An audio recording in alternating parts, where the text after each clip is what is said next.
Welcome everybody. We are back for Kagurabachi. We have this week chapter 97 titled Vessel, and it's a great chapter. We get some more lore on kind of like the Kamunabi. We get some more insight into how the sorcery around the barrier of the headquarters functions and the exploitable weaknesses of it and the current situation that is unfolding and kind of what the objectives are for the good guys in order to try to subdue and take control of this absolutely chaotic situation that is happening at headquarters with the Hishaku invasion. So the chapter opens up with the kind of narration explanation of the force field that is surrounding the underground facility of the Kamunabi. The headquarters is surrounded, like I said, by a force field that repels anyone who is not in the Kamunabi. The strong and immense force field, it is derived from natural forces. They have magic inscriptions covering the subterranean edifice of like the massive structure that's built underground, and these inscriptions are able to essentially convert the heat from the earth into spirit energy, and that is what supplies the building's interior with all of its energy. And we get kind of a little bit more lore into the power system for Kagurabachi, in that it's essentially that spirit energy is life force, and it must be associated with a human and then channeled through a person's will to become sorcery. And spirit energy that does not belong to anyone, doesn't belong to a human, cannot be wielded.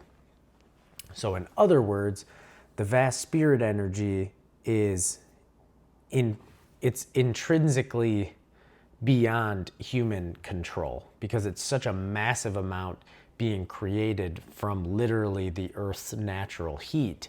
And when spirit energy has nowhere to go, when it cannot be channeled, it just basically fizzles away.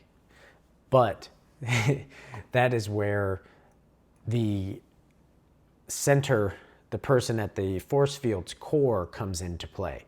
So the guy sitting up on like the floating mat with his head like plugged into the machine, he's the one that's been calling out all of the invaders. He's the one that's been relaying information throughout the Kamunabi headquarters. He's also the one that has been repairing the barrier, like after it went down when that one person betrayed and allowed the Hishaku to teleport in. That he was the one that immediately fixed it, but just for a moment they were able to get through. But we get some more information that the person at the core of the force field is selected once every 10 years from a very, very small pool of candidates. And if they complete a decade of service in this role, they are promised enough compensation for a life of leisure thereafter for basically the rest of their remaining life.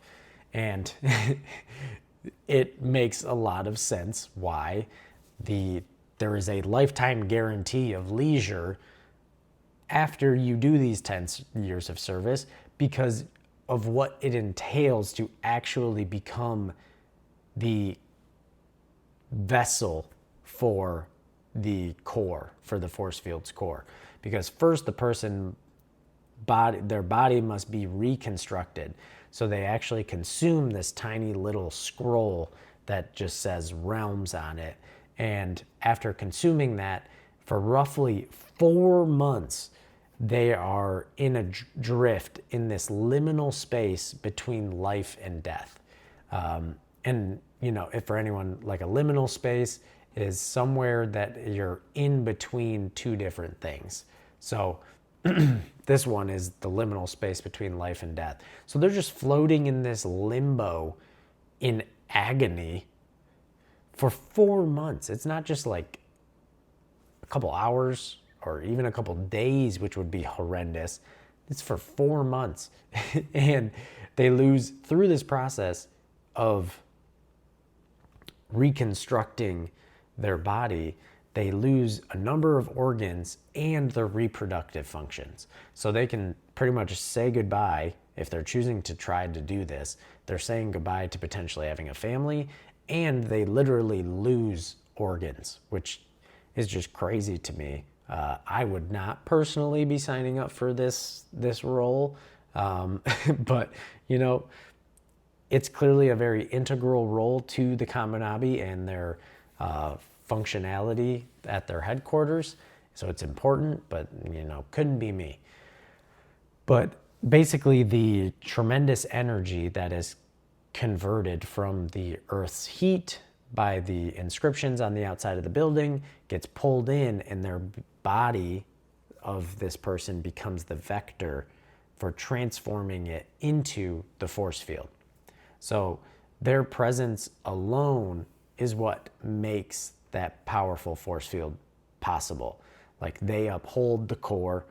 There are 6 others that are close by to provide auxiliary support. That's the guys that we see all in the pillows with the drape over their face surrounding him. And that was where one of them was a traitor and, brought part of the force field down to allow the Hishaku to teleport in. So this all falls on this vessel that is operating this force field. And we have Izuru here, the member of the highest council on the Kaminabi. He is he realizes that the Shinichi's power is being unleashed, or he asks that is the Shinichi's power being unleashed in the building? And the vessel, I'll call him right now because we don't have a name for him, is yes, and the spirit energies above are. So Izuru continues asking that the spirit energies above are their reinforcements. So why are they not coming straight there? And he's obviously referring to when they sensed Samura and Chihiro. So they sensed the enchanted blades. And he's like, well, why aren't they coming straight here? And the communications are cut off too. So something must be wrong with the force field. So you're the vessel, you're the force field guy.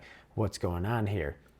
And he is basically assuming that there is another one among the auxiliary support that are also a traitor like the other guy was. But the vessel is no, it's not anybody here.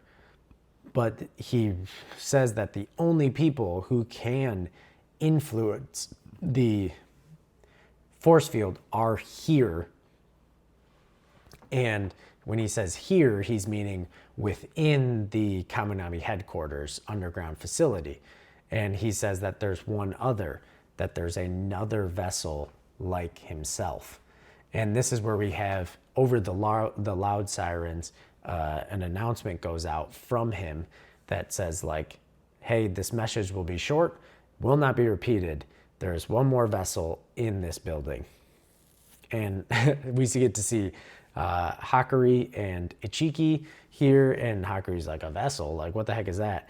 But then immediately Ichiki is able to understand the situation here, because he's hey, that's the linchpin of headquarters who controls the force field with their own body. And he said, normally there's only one, but he's thinking to himself, there's one more, questioning it.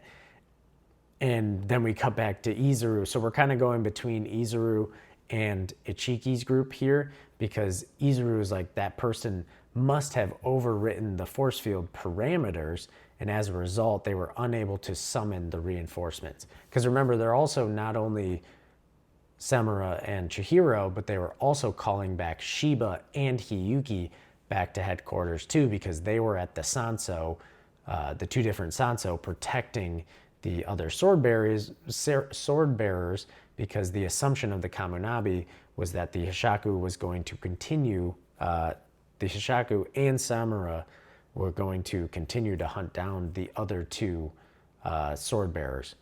But that's obviously not what happened.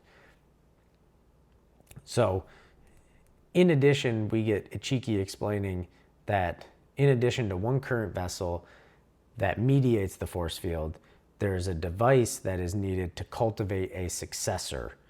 And that was already prepared just in case of unforeseen circumstances. So they created another one of those realm scrolls, and they had that as backup just in case something happened to that vessel, because they're not supposed to be swapped out until every 10 years. But clearly this force field is very integral to the headquarters and the safety of it. And obviously because they have the sword master and the Shinichi present in the building, and even before that, just the sword master, keeping him on absolute lockdown requires that impenetrable force field. So they never would want that to go down. So of course they had a backup prepared just in case they needed to quickly probably find a new vessel to operate the force field. And he thinks like, well, naturally it was heavily guarded, but with Kassen's guidance, it could easily have been swapped out for a fake, because obviously they would still want it to look like it's the same thing sitting there. But now we know with the literal leader of the Kamunabi being the traitor, all of these pieces fall into place so easily for the Hishaku, because they had someone, the guidance of the person at the top of the organization that they were operating against. And I just actually completed my reread of Kagurabachi from the very beginning, and it just recontextualizes every interaction that you see Kassen in, whether it be the Rakuzaichi, whether it be the sending Chihiro and Hakari to intercept Uruha after the fortress, the hot springs, was attacked, and then sending them to meet up with him and sending them to the temple that Samura's at, who, if Kassen knew, obviously was in contact with Yura obviously was already in the agreement with Samura to eliminate the sword bearers. So he could have been privy to that information the whole time. So honestly, I would recommend anybody like to go do a reread and just kind of like look at all of those instances where we get to see him. And it just, you're like wondering, how much was he playing into the fact that he knew all of this stuff and then was feeding that information back to the Hishaku. But Ichiki immediately is like, hey, Hakari, Kiri, like, I'm sorry, but I need you guys back in the battle, because our top priority is restoring the force field.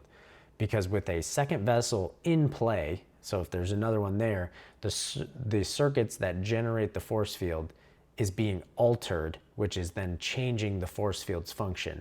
And now it's serving only to repel those two enchanted blades, which we know. Chihiro and Samura, the Tobimune and the N10, now cannot enter the force field because whoever is the other vessel is actively changing the force field's function to not reject people who are not Kamunabi, but now rejecting the enchanted blades. And they need to get rid of that. So Ichiki's like, it requires drastic measures, because with two vessels, the energy is irregular and unstable. And the effects of that unstable energy is even influencing the building's communication systems, because that is what everything runs off of and operates within the headquarters. So then we cut back to seeing the vessel, and he's like, well, however, even if this gives them an advantage, the price they pay, like the price to be a vessel, is obviously exceptionally steep. And since they're not part of the Kamunabi, they do not have that guarantee of the life of leisure for the rest of their existence. So they're taking on that absolute horrible experience of the 4 months between life and death, replacing organs and just honestly altering their physiology for the rest of their life just for this opportunity. And that's where Izuru's like, in other words, they're fully prepared to do whatever it takes, because anyone who would just volunteer to do that, clearly they are operating to win. They are operating to put it all on the line and just go for it. So they can't hold anything back either. And this is where we get to see that, I don't think we got a name for him yet, but the young male Hishaku member, and we get to just see him, and he just says that Yura will be king.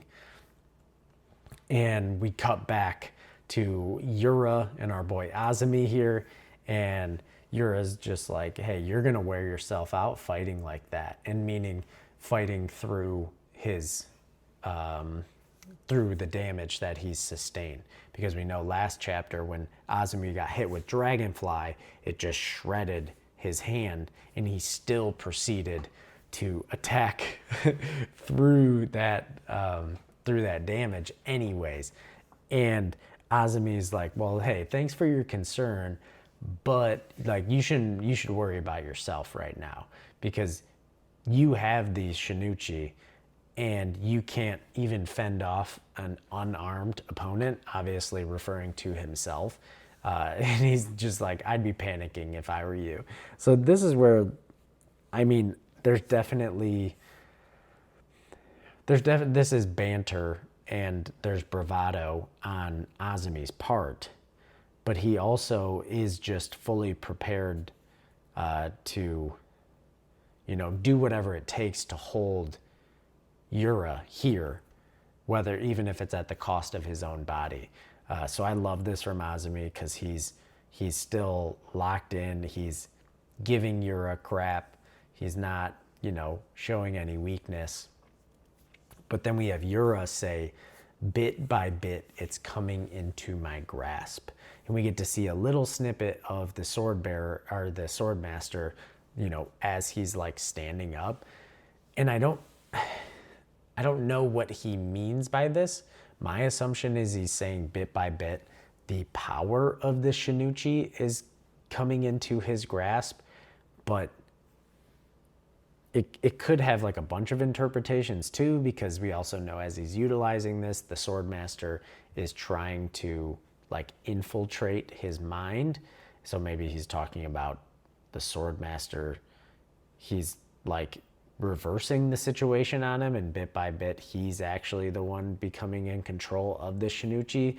I don't really know, but we get to see Centipede, the spirit energy of Centipede, beginning to build up. The flowers are blooming, the butterflies are going, and this is where Yura says that he's ready to live up to Azumi's expectations, which is not good. This is not good. Azumi, I like you a lot. You're a boss. You're one of my favorite characters, and I really would like him to remove himself from this situation, but clearly that's not what he's going to do. But the next page is actually where we get, in my opinion, is the best panel of the chapter, and it is Yura he has the flowers, the centipede is like all over his face, around his neck, his eyes all pitch black, and he just says that I'll bring order to this nation. And I mean, Yura, through this invasion, we're getting more out of him, and I'm enjoying it more and more. It's just really good to see him kind of blooming, no pun intended with the flowers here, but blooming as a leader of a villain group. And I don't know how this is going to unfold, because I kind of talked about it, I think, in a little bit of the last video. But when it comes to like final villain between Swordmaster and Yura, like they both can't wield the Shinichi at the same time, outside of like using some of the power, but to actually wield it in its entirety, I I don't know how it's going to play out between the two of them and this battle over the utilization of the Shinichi. I'd love to hear from any of you what you guys think about it. But we cut back to Ichiki and Kasen, still just knocked up against the wall. But he's like, just as you said, thanks to the instability of the force field, the force field will succumb within a few minutes because because now there's two vessels. It's making the barrier in the force field itself unstable. And with the power of two enchanted blades, they will eventually be able to break through the force field regardless.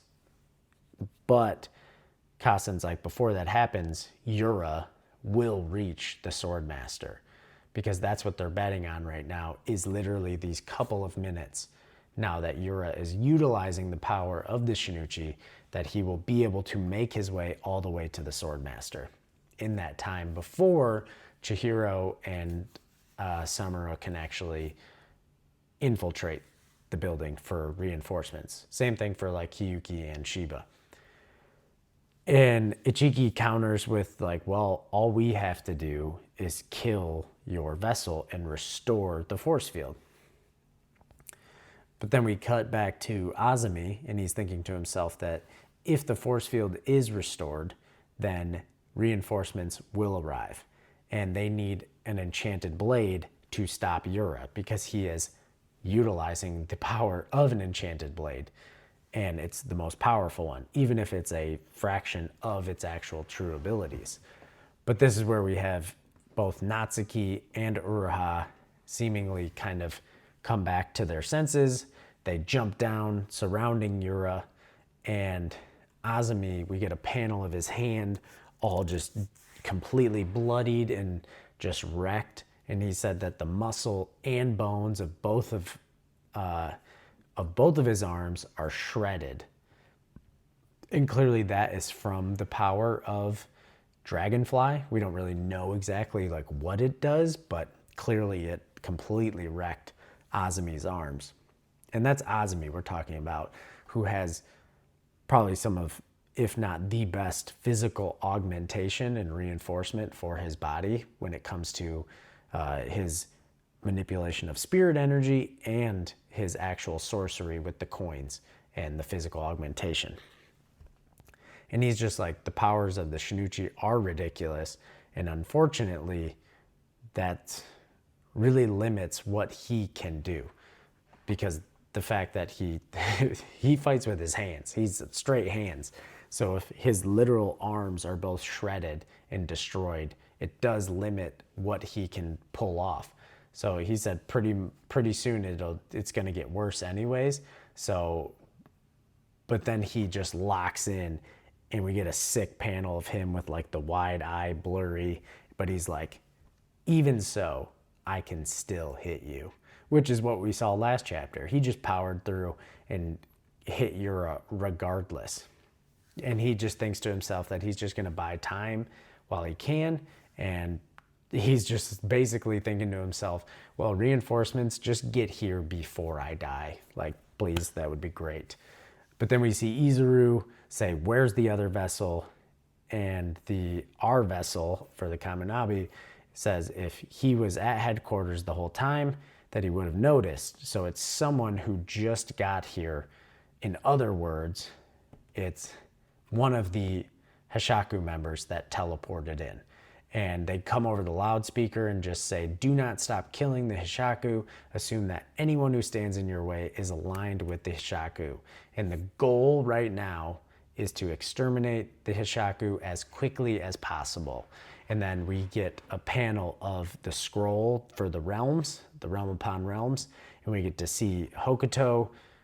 And honestly, I'm having a hard time with the other 4 members' names, but the guy with the thing up covering his face who does all the teleportation, so he does the mandalas for teleportation, and he even helped heal Hirohiko's arms after they were cut off by Chihiro.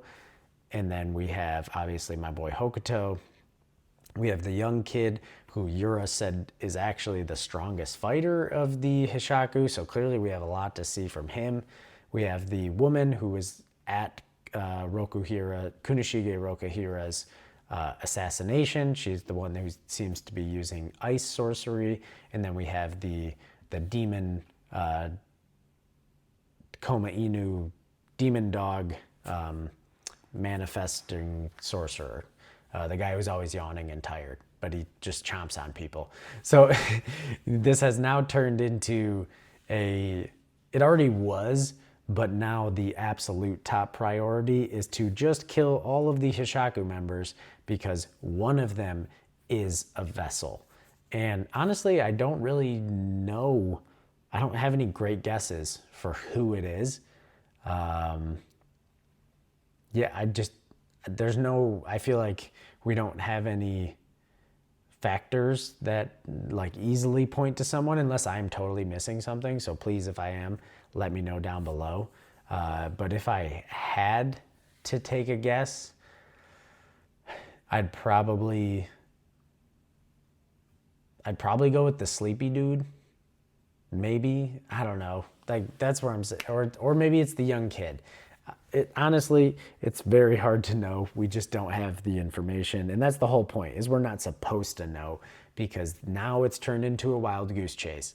And I'm definitely here for it because we are just in a race against the clock. We got to stall Yura, keep him where he's at, and now hunt down the vessel so we can restore the functionality of the force field to get our reinforcements inside.